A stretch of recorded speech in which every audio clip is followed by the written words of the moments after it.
What's up, YouTube, and welcome back to another episode of MMA Talk here at the Lyons Den. You're joined by myself, Joe, and my good friend here, Aston, and we're going to break down yesterday's fight card for you and give you our views and our thoughts on the card. So, without further ado, let's get into it. I think that was my best sort of YouTuber intro, by the way. An out of sync video like me, so sorry to everyone for being slightly out of sync with me speaking. But this shouldn't be like this the next time we're doing an episode. Yeah. So let's get straight into it. Main cards. So yeah, we're only going to be reviewing the main card, by the way, guys. So first fight of the night. Magomed Ankalaev versus Volkan Oezdemir. I did watch that.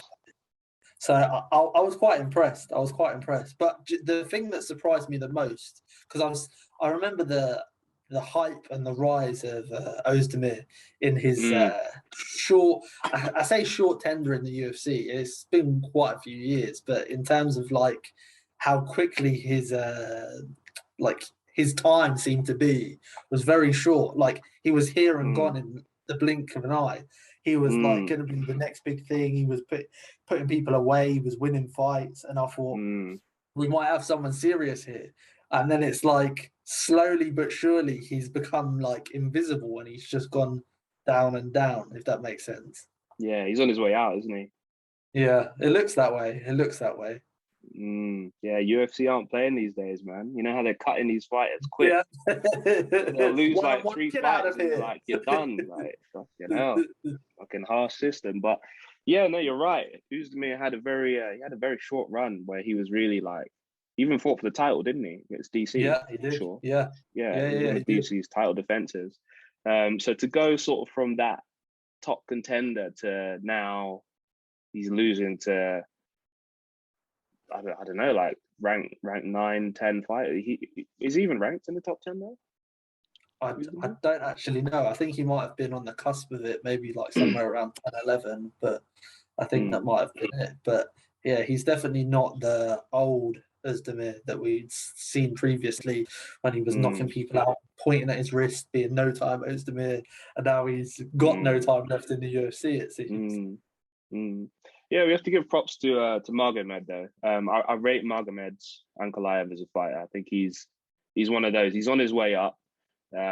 He's got great knockout power, great hands, great striking. Going into this fight, I thought that he was going to win the fight, to be fair. I thought it would be an easy win for him. I thought the only way Oezdemir could potentially win this is if he potentially grinds him out in like a wrestling sort of grappling match and grinds him out that way to a decision. But I did think the striking exchanges would be won by Magomed Ankalaev massively. And I did think it would be a KO victory, to be honest. I'm surprised it did go all 3 rounds. But credit to Volkan Oezdemir for hanging in there because he was really, to me, getting dominated. Yeah, especially when you saw the cut from, I think it was one of the punches that cut Oezdemir. I think it was a cut on his eye or just above his eye. Especially when you get cuts like that, like, you know that you're going to be in for a rough night. And he was in for a rough night. He did get pretty much dominated the whole fight. I don't think he really did anything of notice. And I was impressed myself because the guy that Oezdemir was fighting, I haven't really heard of like his name. I've seen him fight before, but I never knew his name. But Magomed's won me a couple bets now. That's how I know who he is. He's won me a couple bets in it. So yeah, so I had him to win last night. Yeah, makes sense. Okay. Yeah. So he seems like a good fighter. So I can't say much. I think what was he ranked somewhere like 8th or something like that in the division. I'm not sure. I'll have to check his ranking. I think he was ranked somewhere around that. But I guess the only way he can go is upwards. Obviously, that division is a bit all over the place at the moment. Yeah, we'll get to that. We'll get get to that. Yeah, but no, great win for Magomed, and look forward to seeing him sort of work his way up and continue to dominate. I can see him being a top 5. I can see him definitely breaking into the top 5. in Yeah, that division, I think sure. that position is there for the taking at the moment. But yeah, we'll sort of see how that division plays out. Yeah. Okay, moving on to the next. Oh, this next fight. Oh my God, this was my favorite performance of the night, and I may be being biased because I'm a huge fan of Khamzat. Like, he's grown on me massively in the last like couple months, even though he hasn't been fighting. But I've been like sort of checking him out on social media and stuff, seeing like what he gets up to and whatever, and his training and things like that. And he seems like a funny character, man. He's just like, yeah, he seems nuts. he's just a nutter. He's very entertaining. And going into this fight, I thought it's going to be interesting to see how he comes back from the whole battle with COVID, because I heard he had that like real bad. Yeah.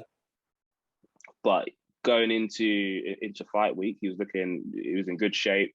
I had no doubt that he was going to turn up and perform. However, I did not see that coming. I did not see that coming. Do you know what it is? It's one of them things where he's like what he says. He goes, "Give me anybody, I'll smash everybody. I'll smash them." Like, he's like, "Let me smash." And I really think until you give him someone that's really going to put his back against the cage and keep the pressure on him, I think he's in his element. I think as long as he can dictate the fight and where it goes, I think that, like he says, I do think he'll smash everyone, it seems. I know he's not fought anyone in the top 5, but he's slowly been increasing the level of opponent that he's faced in the UFC. But when you look at the strikes that have been landed on him, like, it's two strikes. That's 2 nuts. in his last 4. That's insane, man. Like, who has that type of like record? I don't care if you're Absolutely fighting people that aren't ranked. That's still nuts. I think the only other person who had a similar record to that was Anderson Silva. Like, he had a very low strikes absorbed rate in his first few fights in the UFC. Like, he was literally untouched. But this is just fucking hell. Like, talk about Khabib 2.0. Like, Khabib goes and dominates every fight he's in, comes out unscathed, wins every round. He's never lost a round or 1 round or whatever to Conor. But then Khamzat comes in and he's like, okay, all right, Khabib, never lost a round. How about not getting hit in the fight? Do you know what I mean? Like, that's mad. But yeah, Khamzat comes out, obviously, literally runs across the octagon. I think he sets it up quite nicely, because I did watch a little breakdown video. But he sets it up quite nicely in the way that he didn't sort of rush straight in. He kept his distance and he sort of tried to time it. There was like almost an invisible line that he was trying to keep behind. And he knew once he got into a certain range that he was going to draw that overhand or draw a strike out of Jingliang. But he set that up so nicely. Like, credit to him, man. He just literally ducked straight under and picked him up like he was a fucking child. Like, the way he just walked over to Dana was like, the way he defended the takedown. So from the build-up of the fight, so my perspective from watching the interactions between the two of them, I thought this was going to be a good fight. I thought it was going to be a back and forth type of fight, because they both seemed a bit like arrogant, both like, oh, you think you can beat me, or you ain't got a chance, that type of energy that they were both having towards each other. And when he defended the takedown, I thought, oh wow, like this is actually going to be like a good fight if he can defend the takedown. And then suddenly he just picks him up, walks over to Dana, he's like, Dana, I'll fight everybody, give me Have you seen what Dana said that he was saying? Yeah, he said, I'll fight anyone, I'll fight Brock Lesnar. I'll fight Brock Lesnar. Oh my God, bro. You know what? He probably would fucking do it as well. He's a big guy. Like, I'm sure he could bulk up and do it. Oh my God. What a nutter. What an absolute character. Oh, mate. There was one comment that I saw him make in the interview afterwards, after the fight, where he said that he's like Einstein to this sport. He's watched the likes of who did he say he watched the likes of? He's watched Conor, he's watched Khabib. Who said this? Khamzat. Yeah, He go, Okay. yeah, he said, I've watched Usman. He goes, I've watched all these fighters, and he's like, I've taken apart like parts of their game and made it into my own. He's like, I'm crazy in this sport. He's like, what did he say? He goes, if you're not crazy like this, he goes, you'll never get to the top and stuff like that. And it's just interesting to see his perspective of how he sees everything. And he trains with Gustafsson as well. So yeah, Jimmy Manuel and those guys. Yeah, you got to think how big Gustafsson is as well. If you've got him as a fucking heavyweight. Yeah, exactly. You're going to be if let's say you can try wrestle with him, pick him up and stuff like that. If you can do that to him, you can do it to anyone. Do you know what I mean? So it's interesting to see like what he had to say afterwards. But I think the only way for him now is upwards and up the rankings. Give him someone in the top 5. I think he's going to stay. I think he's got to get a top 5 fighter after that. He's staying at welterweight now. I know he was fighting between middleweight and welterweight, but yeah, I think he's staying at welterweight. I think someone that would be a good opponent for him would be Chiesa.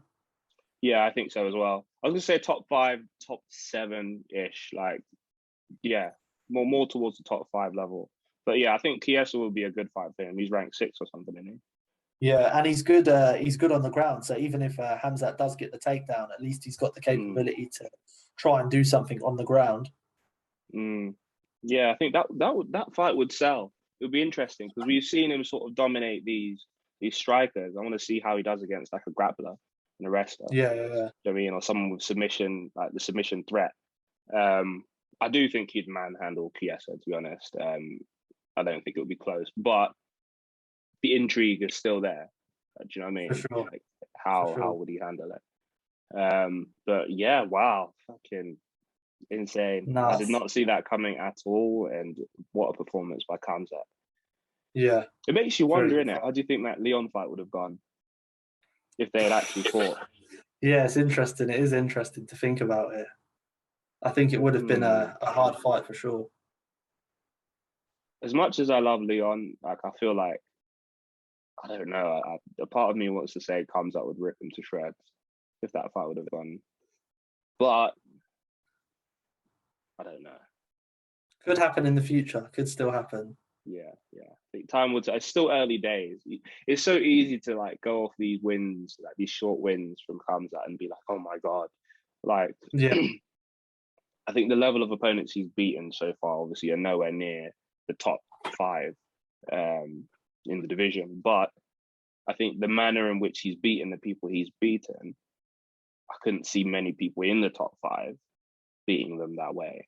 Do you know what I mean? Yeah, it would be good to see him against someone of that caliber, like of the elite level. Like someone, I saw someone said this would be a perfect time to match Gilbert Burns up with someone. I think that could be an interesting fight. Yeah, but again, throw him to the wolves. it would be an interesting fight because I think the UFC won't be making the same mistake that they did with Darren Till by pushing him too fast too soon. Because I feel like Khamzat is obviously a wrestling-based fighter. Wrestling is the best attribute that you can have as an MMA fighter. So I think he would still be able to hang in there and handle it with the elite in the division. Yeah, no, I agree. But yeah, no, well done, Khamzat. Great performance, and yeah, man, I'm a fan. I'm looking forward to his next fight. Yeah, I'm a fan. But yeah, moving on to the next fight. Yeah, so next fight was Volkov. I didn't watch that. I had it on, but basically I was at my mother-in-law's party last night, so I didn't really get to watch that one too clearly. I sort of had it on in the background, but I seen that Volkov won, and it was sort of how did it go? Did you watch it? I kind of fast forwarded through it. I watched the first round and I was like, yeah, nothing's happening. I was like, I'm not paying attention to this one. So I just fast forwarded through that fight. Yeah. Well, we won't give you our opinions on that fight then, because I don't want to say the wrong thing or whatever. Yeah, as I didn't watch it. But yeah, Volkov, a great win for him. Sort of good to be back in the winning columns and working his way up back to title contention. I think Volkov's a bit of a weird one for me, man. It's like he always gets close to sort of number 1 contendership, and then he falls off. And when I see him fight, I just look at him and I don't see like, I almost want him to get. I want him to get a title shot. Do you know what I mean? Yeah. But I just don't see that sort of championship level fighter in him. I don't see him being like with the killers in that division. I just don't see. I don't see him beating an Ngannou, a Cyril Gane. Who else is there? The Curtis Blades, Jairzinho. Jazzy. I don't see him sort of. If he does get the title, I don't see him defending it for long. But there's something about him. I just don't see. I think it's his skill set. He's very like one-dimensional. He doesn't grapple much, and his striking is not like. It's not devastating for a heavyweight. You know what I mean? He's he's a strange fighter in terms of his style. Like, he's not a volume puncher, and he's not a precision striker, and he's not like a heavy hand striker. He's just like, he throws punches and kicks, but he doesn't really do much with it, if that makes sense. Yeah, it's very strange. It's very strange, his style. But yeah, I don't know. I don't know where he goes from here. Let's hope he keeps winning and doing his thing. But yeah, great win for Volkov, and yeah, I can't really comment on the fight because I didn't see it too tough. So yeah, moving on to the next one. Big fight, this one. Oh, Islam versus Makhachev. Islam Makhachev versus Dan Hooker. Well, is this the second coming up? Is this official now? Like, is this guy maybe better? Like, do you know what I mean? Because the way that he fights, he actually has striking ability. I know we didn't see it, we just didn't use it, but we've seen his striking ability in fights prior to this, that he does have hands as well as his wrestling. So he's not one-dimensional and can only take you down. And you saw his ground game with his transition and submission, of how quick he was able to maneuver himself to get the finish and to get into that position where he could do the submission. And I think when you when his arm was going in that direction, I just thought, like, he needs to tap before he changes the position and extends it or snaps it, or you know, like, yeah. Honestly, I was wincing watching that. I was like, fucking hell, tap, damn, tap. You know, he's tough and doesn't want to tap. You like, it's one of them ones. Sometimes you gotta just be to when to tap and when like to give up. Yeah, I mean, going into the fight, I thought, to be honest, I did think that Dan would have given him a lot more trouble than what he did. Me too. I thought it was going to be a lot closer of a fight. I thought if Dan can keep it on the feet, he stands a good chance. He's a lot longer, and he can really do some damage with it. Like, he's got a good jab behind him. I don't know. I just thought he'd do a lot more work on the feet. But credit to Islam, I think he knew the threat of that Dan Hooker poses on the feet. He got him to the ground quick and just made light work of him, man. Just exploited his jiu-jitsu, made him look like, do you know what I mean? Like, he didn't belong in there, belong in the ring with him. So, yeah. Yeah, I think that's true. I think the only way to describe this fight was just like pure dominance from start to finish. And I think the only way is up for him. I do think he is probably ready for the title. I think he should have one more fight before the title. I do think the winner of Chandler versus Gaethje should be fighting against Makhachev for the #1 contender. I was going to say that. I agree. But you know what? If Chandler wins, I could see Chandler saying, you know what, yes, I'll fucking do it. I'll do whatever I need to do to get to the title, because he's got that sort of mentality. Yeah. But I think if Gaethje wins, with the history Gaethje has in negotiations and how Ali Abdelaziz, is that his name? Yeah, Ali Abdelaziz. Doesn't he manage Islam as well? Yeah, I think so. Oh, shit. Well, that's going to be an interesting situation. In that case, I think Ali will probably avoid matching those two up. And he'll probably try and negotiate with the UFC to get Makhachev either straight to the title or to fight someone like the loser of Poirier and Oliveira. Yeah, that's true. That could be... If Gaethje does somehow get the belt, I do think obviously he'll be forced to match them together if Islam doesn't have the belt, because obviously he matched up Gaethje and Khabib when they fought. And I think they had respect between each other, but obviously they both thought they were the best. I think it would be the same scenario there with them both thinking they're the best and they have to end up fighting each other. Yeah, I think if they had to eventually, they would. But I think Gaethje's set on that title. To be fair, a lot of people thought he should have had the title shot over Chandler before. When Khabib vacated. But I think the winner of that, I don't know. We'll see how it all plays out. How that plays out next weekend. But nice win for Makhachev, man. Very, very impressive. Sure. I think this fight's proved, if he hadn't proven already, this fight definitely proved that he is the real deal. You know what I mean? He's finishing now top 5. Like, you could argue Dan Hooker's a top 5 fighter for sure, I'd say. Like the war he was in with Dustin and shit, like he's a top 5 fighter, I think. For sure. And he got finished, made him look silly. Do you know what I mean?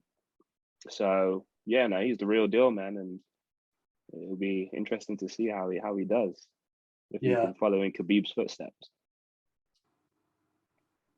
For sure. But yeah. So moving on to the next one, Petr Yan versus Cory Sandhagen. Jeez. Wow. This was interesting. Because when obviously the initial matchup got made between Aljamain Sterling and Petr Yan in terms of them meant to be rematching on the card, then obviously Aljamain had to pull out for whatever reason, and then the replacement of Cory. I thought, wow, this is going to be a good fight. I thought Sandhagen is like very well-rounded. He looked good against Dillashaw. I thought this is going to be a great fight. And it was almost the total opposite. Like, he didn't look bad. He actually impressed me with how he was just able to be in there for 5 rounds and just, like, perform. It was just like he was on, like, autopilot. It wasn't really like he was doing anything correct. It was just like he was doing whatever got him through the fight, if that made sense. Cory. Yeah, I agree. I thought that because it didn't seem like he was fighting to win a championship. It just seemed like he was fighting just another fight in the rankings, just to sort of get that win. There was something just missing. I don't know whether it got to him mentally and the pressure of fighting for the interim belt and whatnot. But he just didn't seem like that sort of, I don't know, that bite to his punches wasn't there. His striking I found it weird. Like, he was jabbing, but he wasn't jabbing like with like power. He was almost just lazy jabs that weren't really doing anything to Petr Yan. And I thought, okay, you could do that to try and set something up.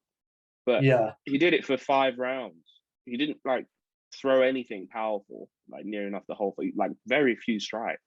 Do you know what I mean? It's like he was throwing like pillow hands, like it was just like to touch it, just to check that. It was very weird. It was almost like he was a bit like almost like starstruck. Well, I don't know if that's the right term to use, but he was a bit like, I think he felt the pressure of Yan, like he was like being almost as if Yan was like an imposing figure to him. Do you know what I mean? Yeah. He was like, he just didn't seem to want to like, take that risk almost, like for fear of getting countered, I think. Which is fair enough because Petr Yan showed, like, he showed him in the counters that he was clearly the more powerful striker, and he was more So I think obviously Cory Sandhagen got Petr Yan's respect. Petr Yan, wait, I'm on about Cory Sandhagen got Petr Yan's respect. Oh, sorry, mate. It's been a fucking long weekend. I've had no sleep.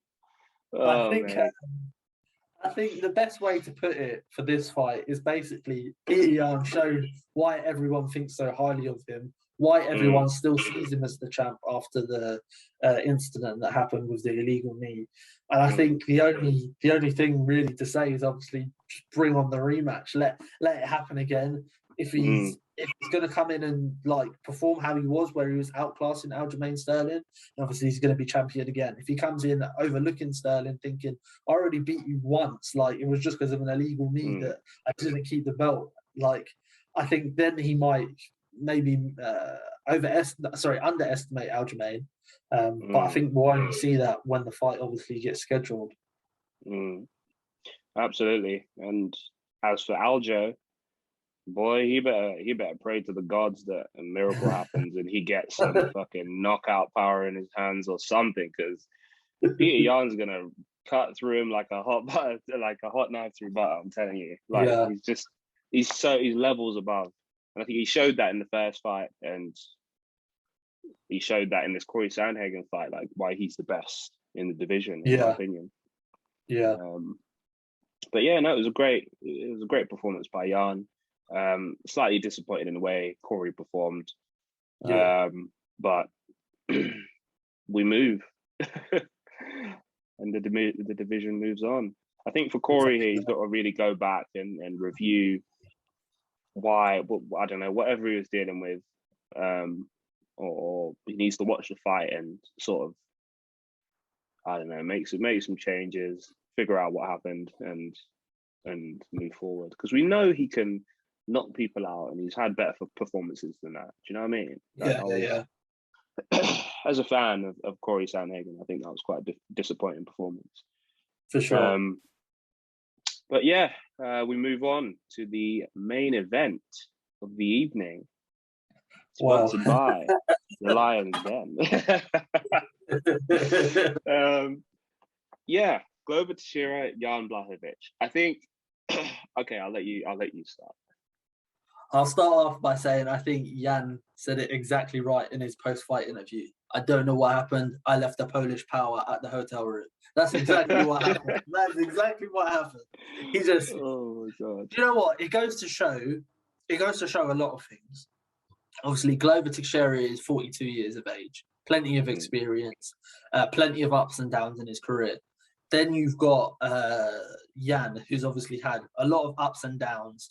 He's still relatively got a couple of years left in him, probably about 5-6 years if he's going to continue until when Glover's still fighting. And you saw what Jan did to Adesanya in terms of the takedowns. Then you saw what Glover did to Jan in terms of the takedowns. And it just goes to show that there's levels to this in terms of how Glover dominated on the ground was just something else. It was just okay, the only thing you can do is applaud, because you didn't really know how to handle it. Glover's been around for God knows how long, fighting 20 plus years, however long, probably even longer than that. But it goes to show how good the quality that he has as a fighter.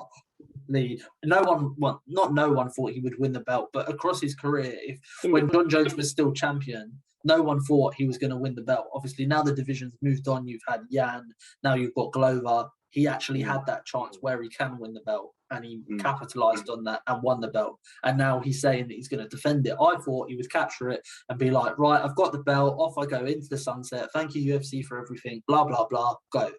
But he's sticking around. So now that makes it interesting.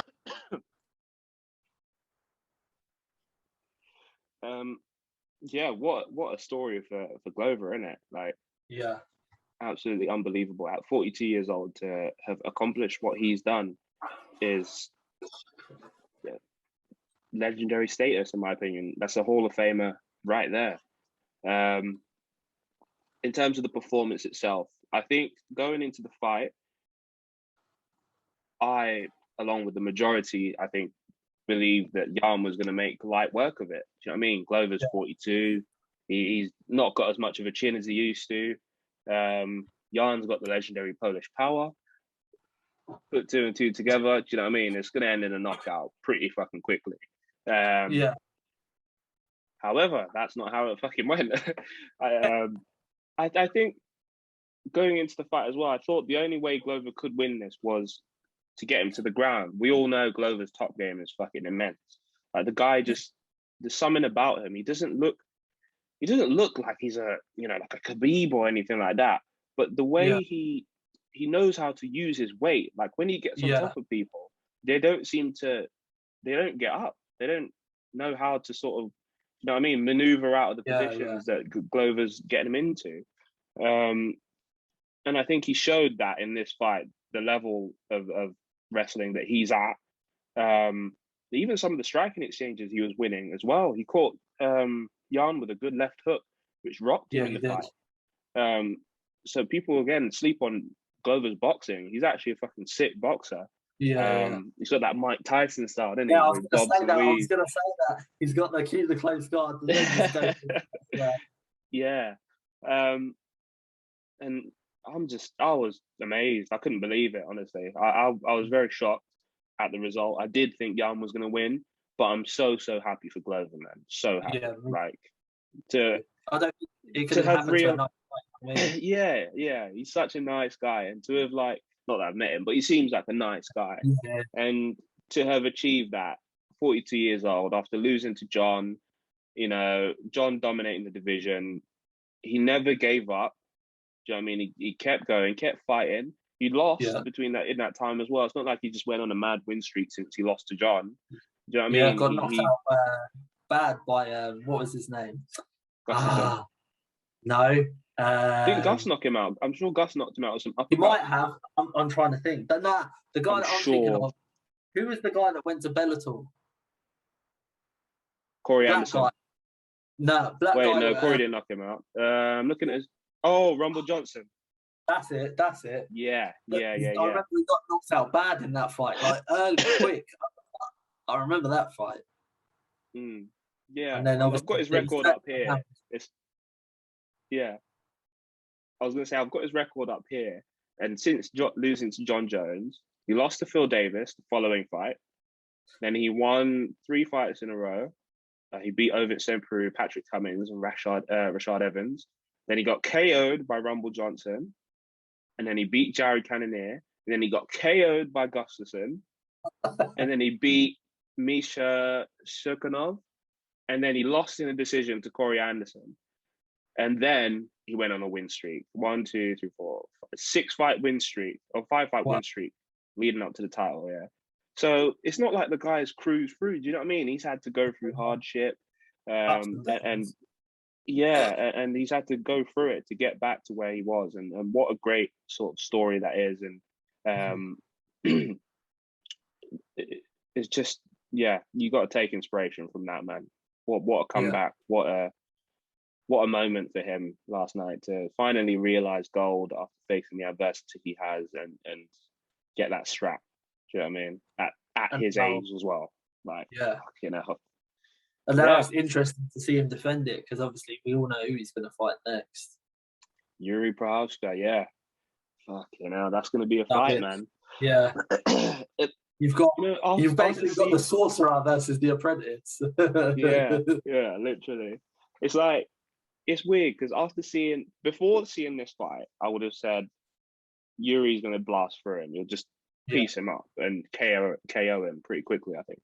But after seeing this fight, I think Glover has a good chance of winning that fight, because Prochazka's takedown defenses, and is it really good? I mean, I've not really seen him get taken down. I've only seen him normally standing on his feet. But whether that's due to him having good takedown defense or whether it's down to him having good striking and not letting them be able to take him down is two different things. From what I've seen of him, I've always seen him standing up. I've always seen him punishing people. I don't see him ever being the one getting punished and being put on the floor and having to scramble or having to try and get out of awkward positions and stuff. So I don't know if we've seen him be put into those conditions which Glover would put him in. That's what I'm saying. I've got to be careful with my words here, because I don't want to say the wrong thing, because I haven't seen enough of Yuri Prochazka to say that his takedown defense is this or that. But I'm pretty sure in the Reyes fight he was taken down. Yeah. Oh, my headphones just died. I'm pretty sure in the Reyes fight he was taken down, and pretty easily as well. And that's probably due to his style. He's quite reckless in terms of Very aggressive, very forward very foot. aggressive, and he doesn't sort of stick to the fundamental way of striking. You can maybe catch him off balance sometimes and rah. But so I think that the opportunity for takedowns are there for Glover. However, getting him down is a different story. We'll have to see how that plays out. But I think Glover has the fight IQ to do it. And I think if he does get him down, I don't know. I can't comment on it yet. I can't comment. I think it'll be an interesting fight. How good Yuri is off his back. Yeah. I think it'll be an interesting fight no matter what happens, for sure. So my headphones died and then they reconnected. What is going on? You were just talking there and then I couldn't hear you. I was like, what's going on? And I could hear you in my headphones. I was like, oh, okay. Okay, Apple. Yeah, what were you saying? Because I didn't hear anything. I think I said I think it will be a good fight when it happens, and it will be interesting to see, like stylistically, whose style comes out on top. Yeah, it will be for sure. Yeah, an interesting time for that division, man. It's For sure. Yeah, it's going to be interesting. But yeah, that's our recap. Great night of fights. Some good, some bad. But I think that there were some very, very powerful performances, and I think I speak for most when I say it's exciting times for the MMA world and for UFC. For sure. And yeah, we'll have a review for you, a preview for UFC 269. Is it the next card, or is it 268 next weekend? Kamaru Usman versus Covington. That card is fucking stacked. Yeah. We will have a preview coming for you guys in the week, so look out for that. Yeah, and we'll obviously update you guys on what else is coming. Follow our Instagram page. I'll make sure to put that below in the comments, in the info, even in the bio. Don't forget to like, comment, and subscribe, because that will help us out massively. So if you do like the video, please do like. And stay tuned for whatever we've got in the future. Exactly. So yeah, peace out, guys. Thanks for watching, and hope you enjoyed it. Like, comment, and subscribe.